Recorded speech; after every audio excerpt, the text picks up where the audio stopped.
Amb aquesta mostra visual volem fer-vos participar d'un tresor viu, el gos d'atura català. I no podem oblidar que ens referim a un patrimoni natural lligat a uns costums, a unes arrels, a una cultura i a una història, la de la nació catalana.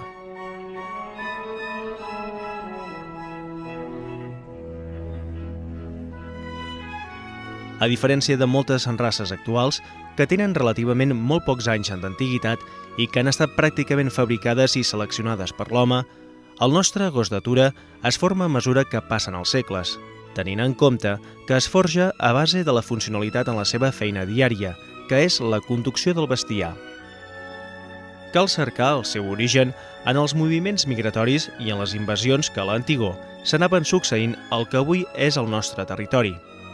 Una cosa que hem intentat i aconseguit en gran mesura els criadors d'aquesta raça és la de mantenir-la fidel al tipus original, de tal manera que un gos d'atura actual difereix poc dels de principis del segle XX.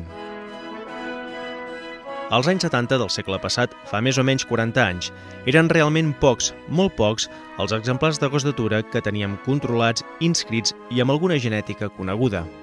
La raça, en definitiva, estava prop de l'extinció, si més no en l'àmbit cinòfil i en els grups de persones amants de les races canines. Un món que en aquell moment al nostre país era incipient i poc evolucionat en comparació amb els nostres veïns europeus. No hem d'oblidar que estàvem deixant enrere un període de 40 anys de crua dictadura a la qual tot, fins i tot el món dels gossos, estava en desavantatge dins d'Europa. Afortunadament, i encara que també estava en franca recessió, al camp hi trobem el sistema ramader típic de Catalunya, amb les explotacions familiars que habitaven les nostres masies i sempre tenien l'ajuda dels gossos per moure els seus animals a pasturar o a beure, o per fer les transhumàncies, per aprofitar les pastures d'estiu als Pirineus. Alguns aficionats, uns anys abans de la fundació del club, primer cada un pel seu compte i després amb una certa col·laboració entre nosaltres, ens dediquem a recórrer les comarques més properes als nostres domicilis per tal de buscar exemplars de la raça. Aquestes zones eren, a més, les zones on el gos d'atura català estava present. La gran majoria de gossos els trobem a l'Empordà, a la Garrotxa, al Pla de l'Estany, a la Selva, al Ripollès, a Osona, al Berguedà i al Solsonès. Si bé esporàdicament, en tot el territori català se'n varen trobar exemplars. En definitiva, quan un gos d'atura català et mira, amb aquella mirada tan pròpia, molt múrria, hi ha al darrere segles d'història.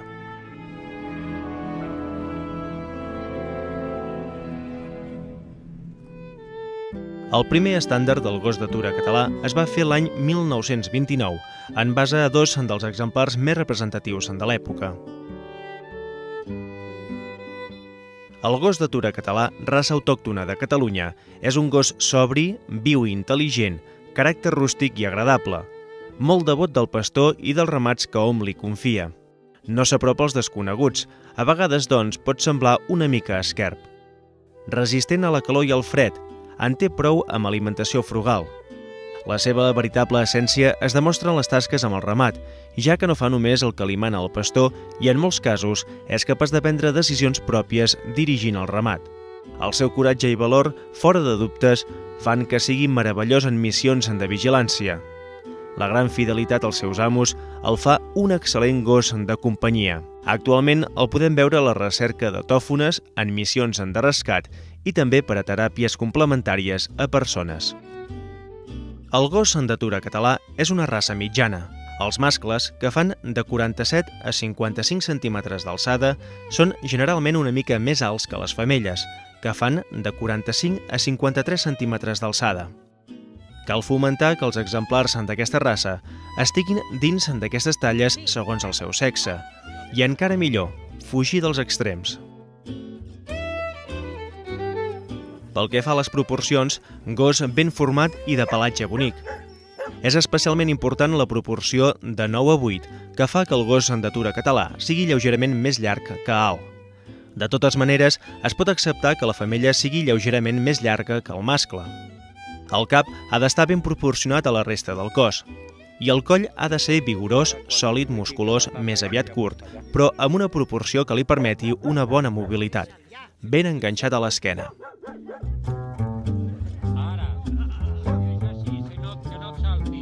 L'aspecte general del tronc ha de ser lleugerament allargat, fort, musculós, amb sensació de força i agilitat. La creu ha de ser destacada. El llom ha de tenir la línia dorsal recta, gens ni mica encellat, amb una lleugera elevació a la gropa que sempre és igual o lleugerament menys elevada que la creu. Cap fort, lleugerament convex, sense que resulti pesat. La proporció crani-morro és de 4:3. Els mascles tenen el cap lleugerament més ample i robust que les femelles. Les orelles són d'inserció alta però tampoc exagerat, ja que han de penjar enganxades al cap. Crani lleugerament més llarg que ample, amb un solc netament accentuat en el seu primer terç que després s'aplana, i la resta fins l'occipital forma una cresta. Os occipital pronunciat. El perfil superior del crani és lleugerament corbat i pot presentar un curt espai menys accentuat al centre. Les òrbites frontals ben desenvolupades, tant en sentit longitudinal com transversal. Arcs superciliars ben marcats. Depressió frontonasal o estop ben visible però no exagerat.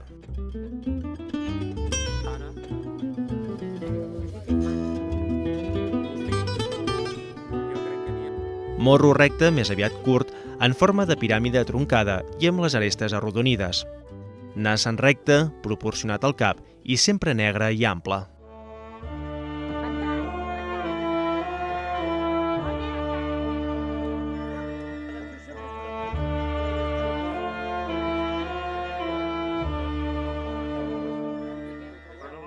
Llavis més aviat grossos, recollits, d'un tall gairebé recte. El llavi inferior no cau, intensament pigmentats de negre, com també és negre el paladar.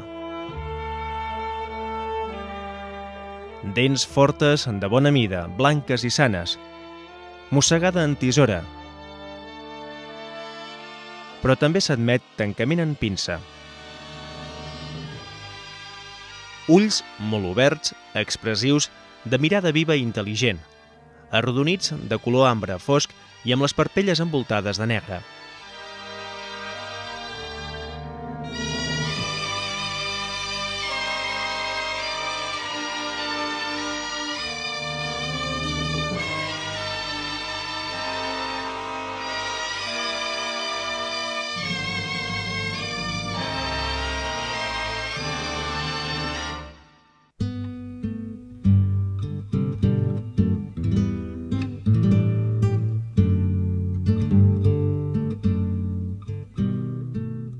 Pel que fa a les orelles, són d'inserció alta però no excessivament, triangulars, fines i acabades en punxa, cartílag d'inserció suau i gens gruixut.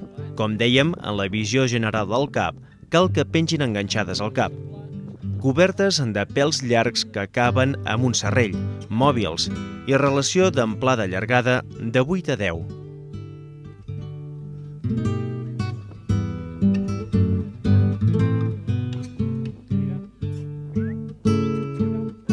Ens fixem ara en el tronc, concretament en l'aparença, la creu i el llom. Com dèiem a la presentació general, la creu ha de ser destacada i el llom ha de tenir una línia dorsal recta. Tanmateix, a vegades, a causa del pèl i el subpèl, a cop d'ull pot semblar que la gropa és més alta. Cal tocar el pèl per tal de comprovar si la gropa és correcta, que pot ben ser-ho, encara que a simple vista el pèl ens pugui enganyar. D'altra banda, la gropa ha de ser robusta i musculosa, suaument inclinada. El costellam ha de ser arquejat, no pla. El ventre ha de ser lleugerament recollit, amb els costats curts però forts i marcats. Pit ample, ben desenvolupat, arriba a l'alçada dels colzes.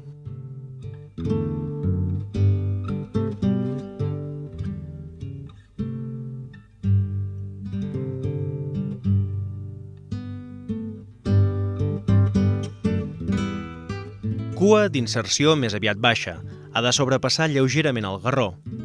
Quan el gos se'n reposa, la cua cau repenjada en la seva part inferior. També s'accepta en forma de sabre. La cua està coberta d'abundant pèl suaument ondulat.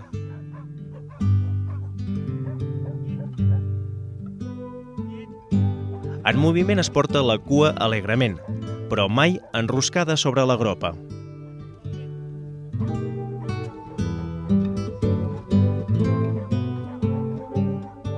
Ens fixem en els membres davanters. Les potes davanteres són fortes, segures, dretes i ben aplomades, tant si es miren per davant com de costat. És a dir, que no obligui els peus a tancar-se endins o obrir-se en fora.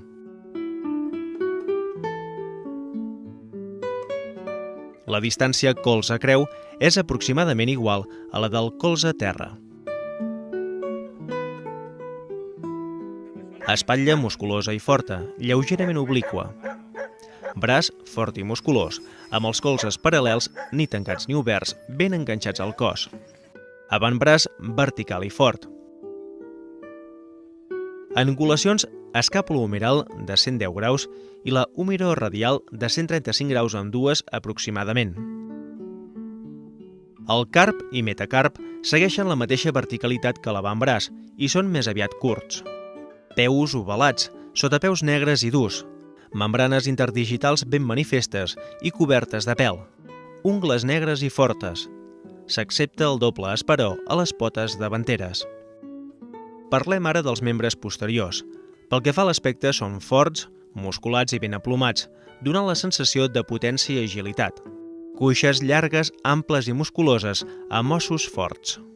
Angulacions coxofemoral de 120 graus i femorotibial de 120 graus amb dues aproximadament. Cames, dos i músculs més aviat forts. Garrons més aviat baixos, paral·lels i ben aplomats, amb angle de 140 graus. Metatars més aviat curt, fort i vertical al terra. Peus igualats als anteriors. Han de presentar doble esperó ossificat, d'inserció baixa i units entre ells amb el primer dit del peu mitjançant membrana interdigital. Moviment suau típic de gossos de pastor. Només galopen en espais molt grans, la qual cosa fa que la marxa típica sigui el trot. En treball té 3 velocitats més el pas, que serien 4. Trot sostingut a normal de marxa, que podríem dir-ne curt, i a mida d'anar accelerant-se i abans d'arrencar a galopar, s'allarga per agafar més terreny, és a dir, anar més ràpid que el ramat. Pell més aviat gruixuda, tensa en cap i cos, ben pigmentada. Pèl llarg, estirat o molt poc arrissat, aspre. Abundant subpèl sobretot al terç posterior. Al cap té barba, bigoti, tupè i sobrecelles que permeten veure els ulls. Cua ben proveïda de pèl, igual que les extremitats. Val a dir que l'any 1929, en el primer estàndard, es parla de la varietat de gos d'atura català de pèl curt, anomenada sardà. Té les mateixes característiques que els exemplars de pèl llarg, excepte que al crani i a les extremitats el pèl és totalment curt i a la resta del cos és més o menys llarg. És força estrany trobar-lo a les exposicions de bellesa, però en canvi encara és molt utilitzat pels pastors. Els colors d'aquesta raça poden ser gris, amb tonalitats que poden anar del gris argent al gris negre, passant pel gris pardo, negre i foc, sorra, que pot anar del sorra més clar al sorra més intens.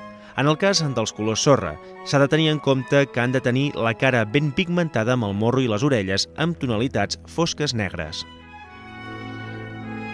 I neula, que pot anar d'un neula color palla a un neula fosc, més enrogenc. Tot i que de lluny semblen monocroms i poden presentar tonalitats més clares a les extremitats, vistos de prop s'observa que la coloració ve donada per la barreja de pèls de diferents tonalitats.